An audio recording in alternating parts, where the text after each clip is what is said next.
Good morning. So you've won. You've already won. You're here, right?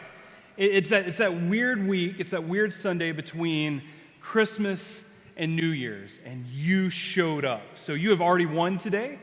You get extra Jesus points. Give yourself a big round of applause. Well done. Not only is it the Sunday between Christmas and New Year's, but it's also raining outside, so you get a double extra points for that. So well done. Good job, everyone. I'm always so excited to see people when they show up on these kind of, you could be at some random uncle's house in Albuquerque that doesn't exist, right? You have every excuse in the world, but you're here. So good job. It's a strange week. It's just a strange week, that week between Christmas and New Year's. I remember a few years ago when I realized that there's exactly 1 week between Christmas and New Year's, because you're going from this season in Christmas of opulence, of just abundance, so much stuff, right? Our lives are filled with so much stuff during the Christmas season. We fill our house with this tree and these lights and these decorations and family that we love to see and family we don't love to see, and we just fill our lives with these parties and there's just so much during the month of December, during that Christmas season. And then if you're like me, my family, we're not good Christians in this way. As soon as Christmas Day is over, we usually just completely wipe the whole place out, right? We take the tree, we throw it outside, we just wipe everything. But the reason why we do that is because we go from this sense of abundance, of opulence, of richness, of all this busyness and the chaos of Christmas into a time of rest and reflection and hopefully recovery that leads into New Year's. Generally, during this time of year, after we do all this chaos, we enter into this time of reflection where we begin to think about not only the previous year and what we did and what happened and the things we accomplished and the things we failed at, but we also begin to look forward and we begin to think forward about the new year, the things we want to accomplish, the things that we want to be a part of, kinds of people that we want to be. Andrew mentioned a little earlier this idea of New Year's resolutions, and it's a good time to do that. But as Andrew talked about, the vast majority of us fail at our New Year's resolutions. Studies show that 80% of New Year's resolutions have been given up on by the end of January. 80%. Okay, so that's 4 weeks, and we've already given up on these dreams and these ideas of who we want to be, who we can be. It also, the same study says that only 8% of New Year's resolutions are actually kept as you go through the whole year. Now, what happens when these New Year's resolutions fall through? What happens is we begin to feel some things. We begin to feel guilt.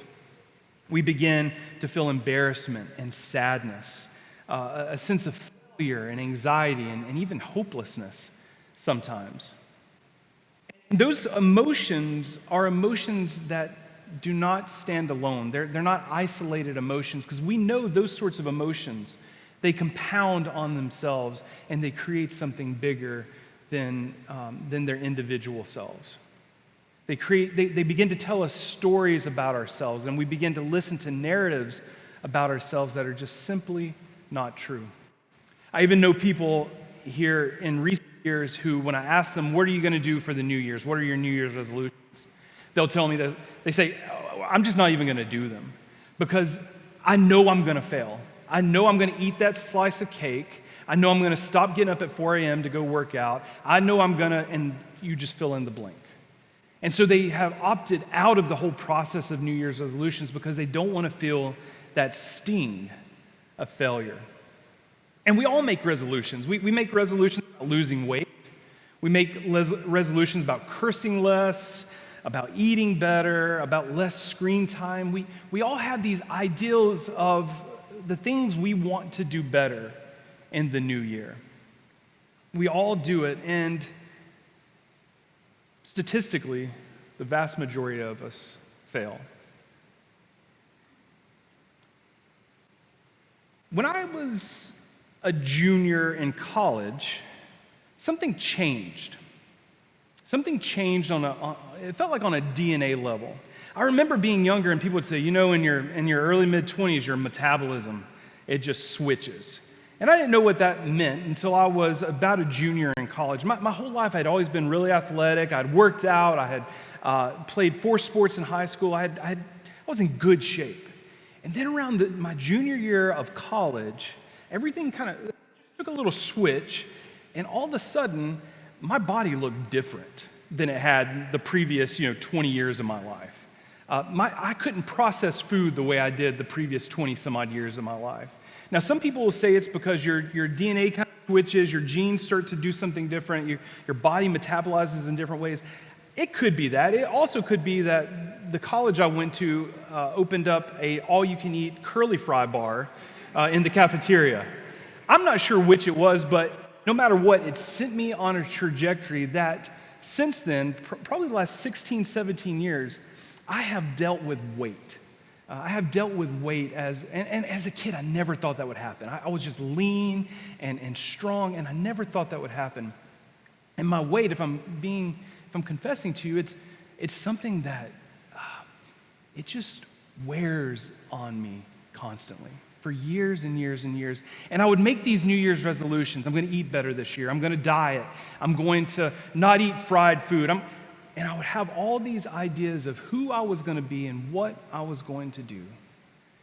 And sometimes it would last longer than a month. Sometimes it would last 2-3 months. But no matter what, I would always kind of go back to the same weight. Last year, I started again in January. I said, okay, I'm gonna figure it out this time. I'm gonna lose that weight. And I decided that I was gonna do that by being a vegetarian. And that seemed like a good idea. What they don't tell you when they tell you about vegetarianism, though, is they don't tell you if you eat fried vegetables all the time, you actually don't lose weight. You actually gain weight. They didn't tell me that in the handbook. And what I found was in March of this year, in March of 2019, I weighed more than I have ever weighed in my entire life. I was dealing with some depression. I was dealing with some really and truly confusion about what I wanted to do with my job. I was kind of in between ministry jobs. I was doing consulting. And there were a number of things that were kind of churning inside of me, and I got on the scales one day and I weighed 234 pounds. And I'd never weighed that in my life. And I knew something had to change. My heart didn't feel well. I couldn't breathe as I once could. I just didn't feel right. And so I knew something had to change. And literally the next day I was driving down the road listening to NPR, which is what I do in the mornings, and a commercial came on for an app, a weight loss app called Noom. And some of you may have heard this commercial. If you've talked to me about this, I'm an evangelist for Noom now, right? And this weight loss ad came on, and it said, Noom, lose weight through psychology and group, all these things. And I was like, okay, that sounds good. I'll download the app. So I downloaded the app, and I signed up, and I did the thing. I did the 2-week free trial. And I opened up the app, and the first question it asked me is, what is your goal weight? Okay, what do you want to be? And so I typed in, I thought about it, and I was like, well, I'm sitting here at 234, 233. I can't remember a time when I was under 200 pounds, so I'm going to put 199. That's going to be my goal. Really basic weight loss stuff, right? You determine that goal. So then I click next, and the next question pops up. And it said, what is your core motivation for doing Noom? What is your core motivation for doing Noom? And this was unusual. This was something that I had not experienced in other kind of weight loss programs and books that I had read. This was not a part of the system that I had gotten used to. And I almost just typed in, I want to lose weight, idiot. I mean, that was almost my answer to this question, but I decided not to be mean to my app, and I decided to kind of ponder it and think about it a little bit. And so I spent the rest of the day asking myself, what is my core motivation? What's that deeper, undergirding motivation to lose this weight? And I had to type it into the app. It makes you type it in. It's not just a question. It makes you actually type it in. And here's what I typed in. I want to lose weight so I can be the best for my kids, so I can be the best for my wife, so I can play with my grandkids one day, and maybe even my great-grandkids. What I realized after I typed that into this silly little app was the reason why I wanted to lose weight had very little to do with weight loss. It had very little to do with my actual weight. And it had everything to do with this better life that I wanted to live. I had been so focused on losing weight, which was a symptom, that I never took the time, I never took the reflective time to ask, why is it that I want to lose this weight? Now, when we look at the Bible, we don't see a lot of people talking about weight programs and weight loss, right? That's not really an overarching theme that we find in the Bible. We don't find some ancient recipe for weight loss, and it's just not a part of the Bible. But we do see people all throughout the biblical text who are dealing with this same kind of existential question of misaligned motivations. If you have your Bible, I'll invite you to open up John chapter 3. Now, John chapter 3 has one of maybe the most recognizable verse in the entire Bible, it's for sure in the entire New Testament. John chapter 3, verse 16, we all know it. We've seen it. We've heard it our whole lives. Even guys with rainbow wigs at football games would hold it up on signs. And it says, "For God so loved the world that God sent God's only begotten Son, so whoever believes in him shall not perish but have eternal life." And that's such a familiar verse. It's so ingrained in who we are, especially in kind of Southern culture.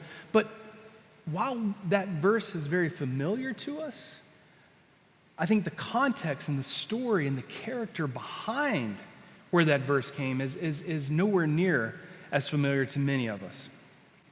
You see, John chapter 3 starts with a guy named Nicodemus. Now, Nicodemus was a Pharisee, and we all know, you hear these stories about the Pharisees' interactions with Jesus.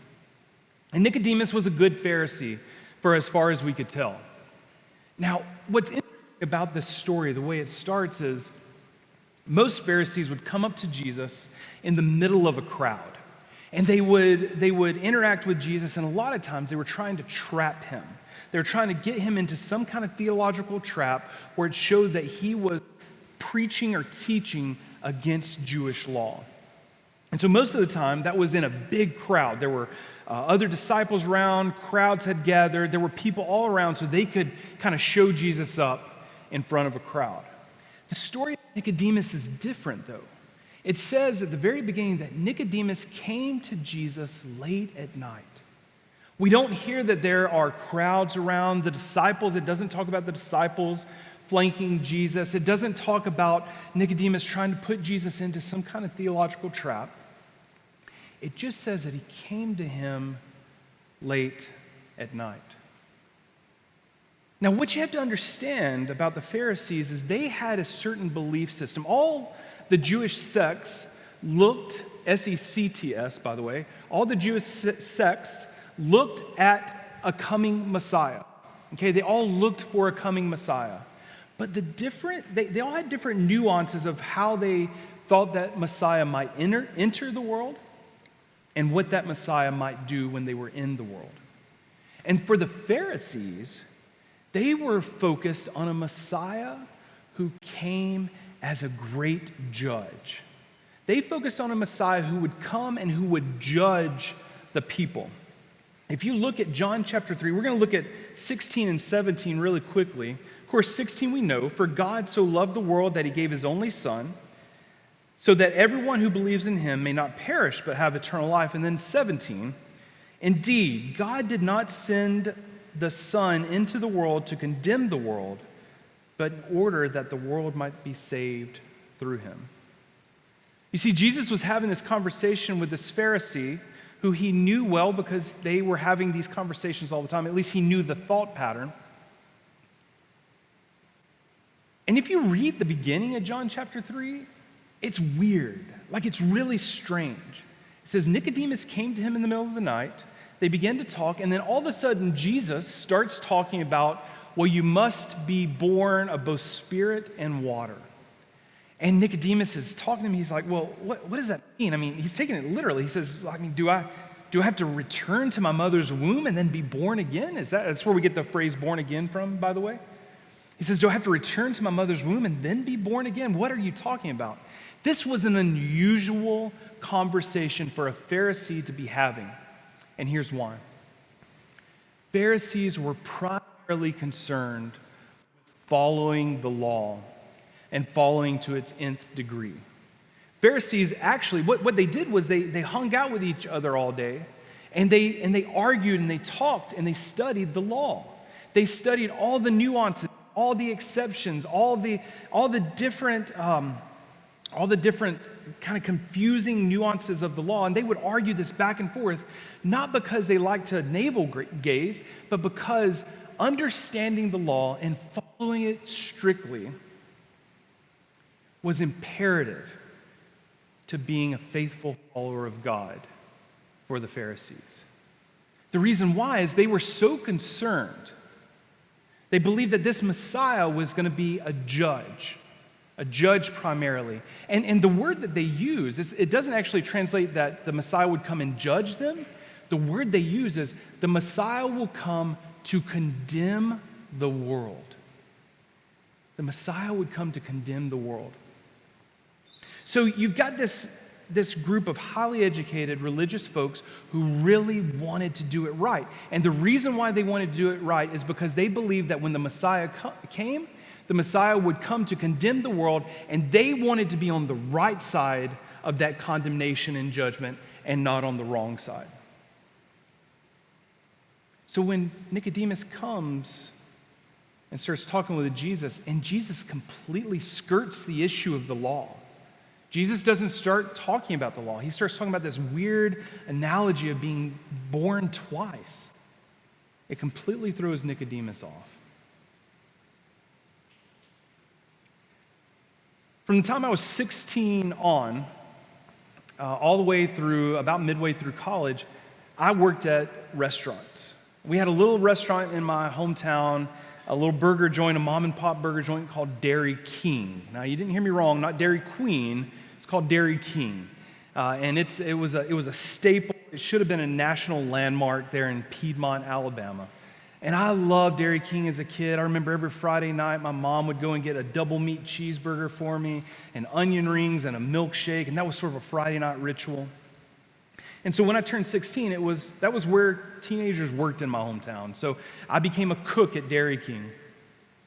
And having worked there and other restaurants, there is nothing that will strike deeper fear, the fear of God, into a restaurant worker.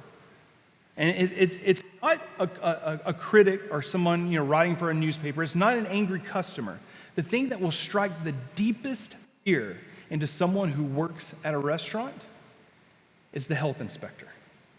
When the health inspector walks in, everyone freaks out. Okay, now if someone in the congregation is a health inspector, I love you. You're a good person. I affirm your vocation. You do good in the world.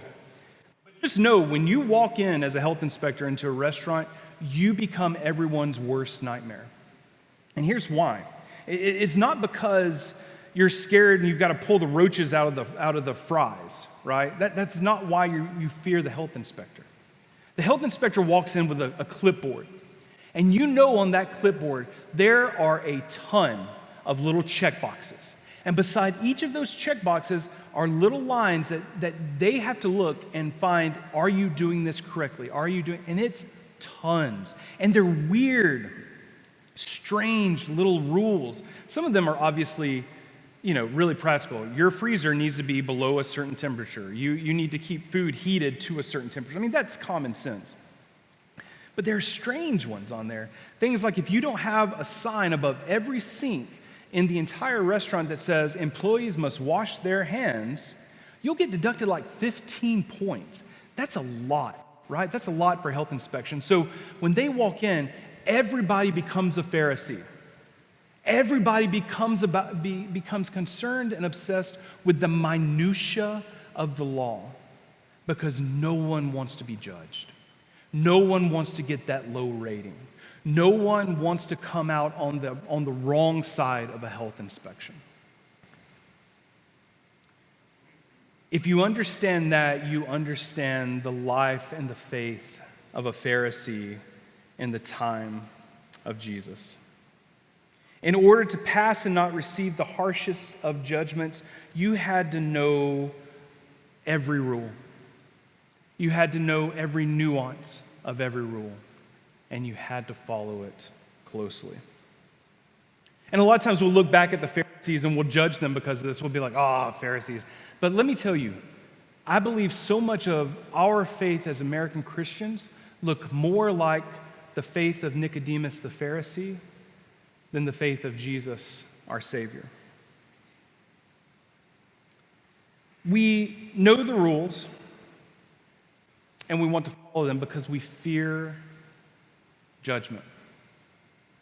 We fear a harsh condemnation. And what I want to tell you is that if your faith is based on some checklist that keeps your eternal fire insurance up to date, then you don't need to be here. I mean, I mean this. Like, you can go home. You can go home and have a good cup of coffee and lounge around in your pajamas, and there's no judgment on that. Because that's not what this faith is about. That's not what this life is about. It's not about check boxes and ought tos and have tos. That is not this life that Jesus came and told us about. And in fact, if we keep reading on into chapter 10 of John, he makes that really clear. He says, I have come to give you life and life more abundant. Another way of saying that is that I have come so that you may live, so that you may really live and not just breathe. Maybe Braveheart or Mel Gibson's version of Braveheart said it best. Every man shall die, but not every man shall truly live.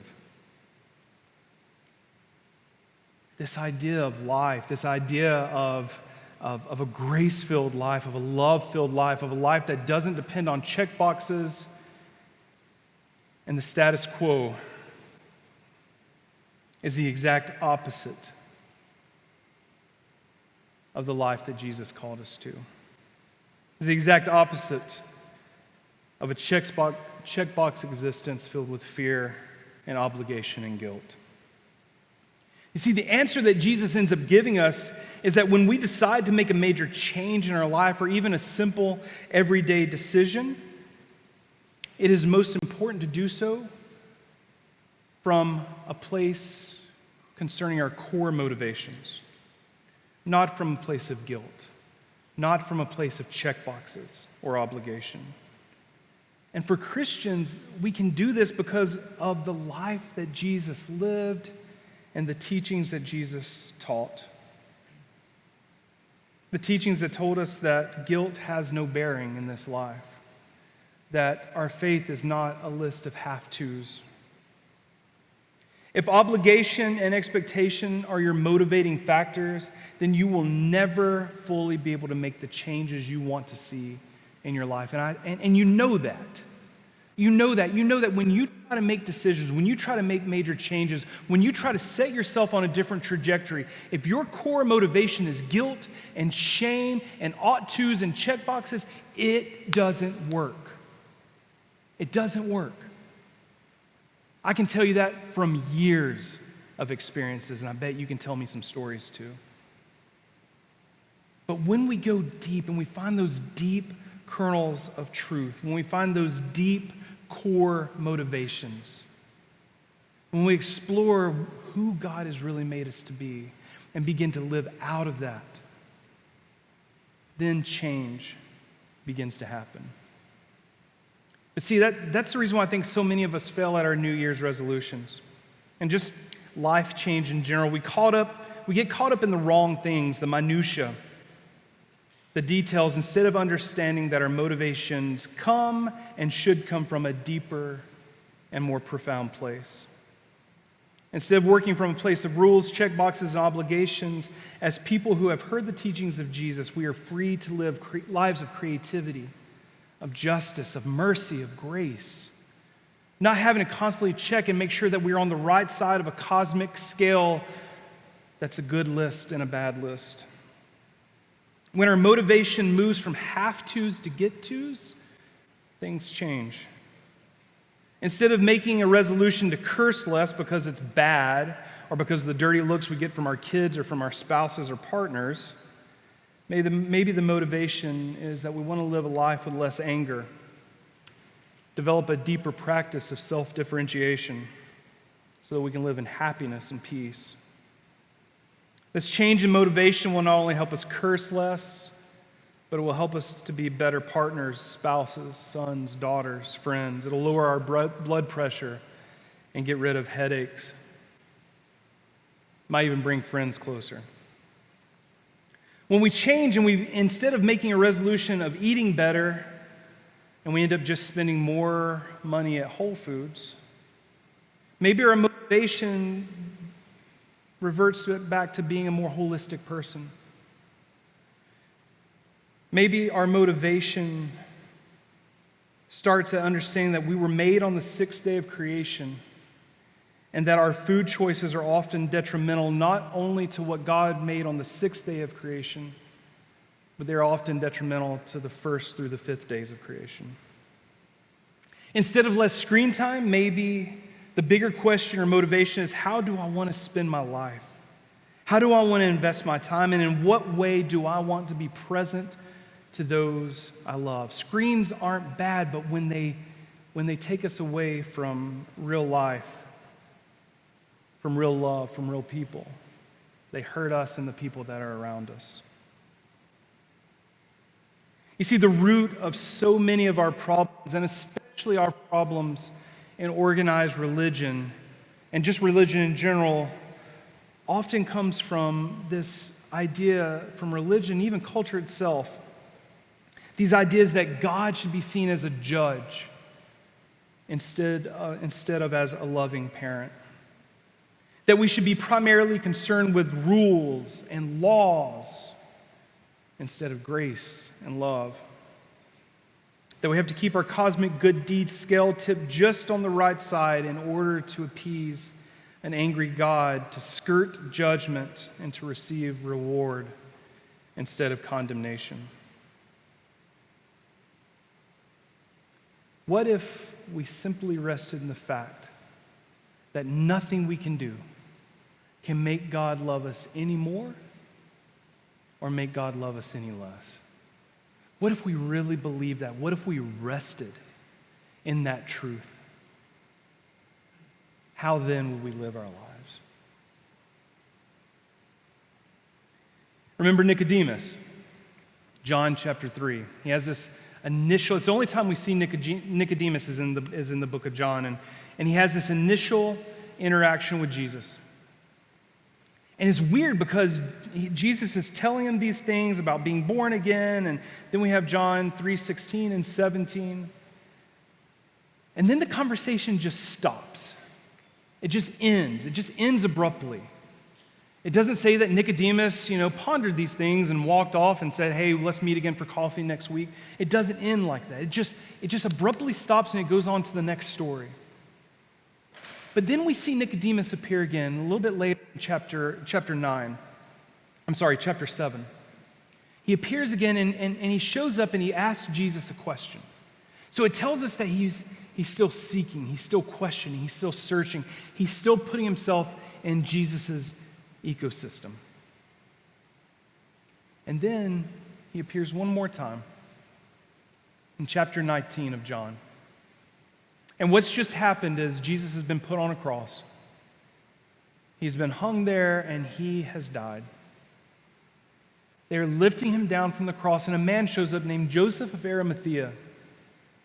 And Joseph says, I'll take the body. I have a cave just outside the walls. I'll take the body. will put him in my tomb, in my cave.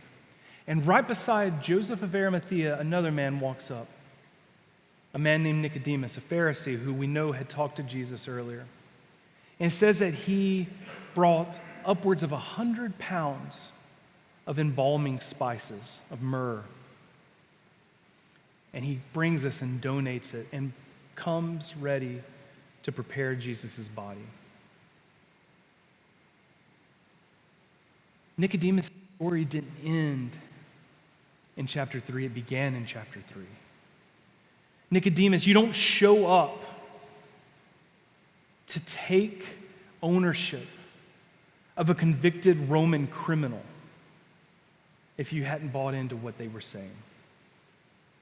You see, Nicodemus experienced a massive life change. His motivation shifted. It moved from doing what you're supposed to, from the checklist, from the to-dos, from the obligation. It moved from that. The motivation changed. And I believe Nicodemus understood grace, understood love, understood the fact that we can live from a different place than we've ever been taught to.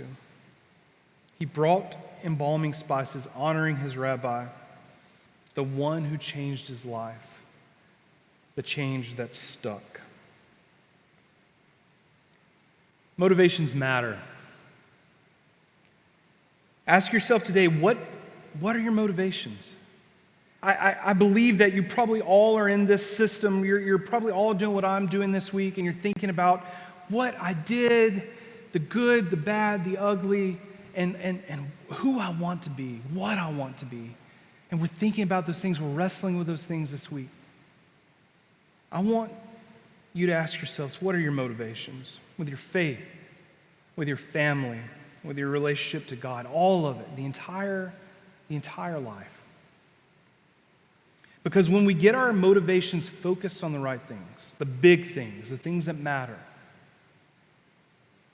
whole new worlds can be opened up that we never knew existed. And that's my prayer for you this New Year's.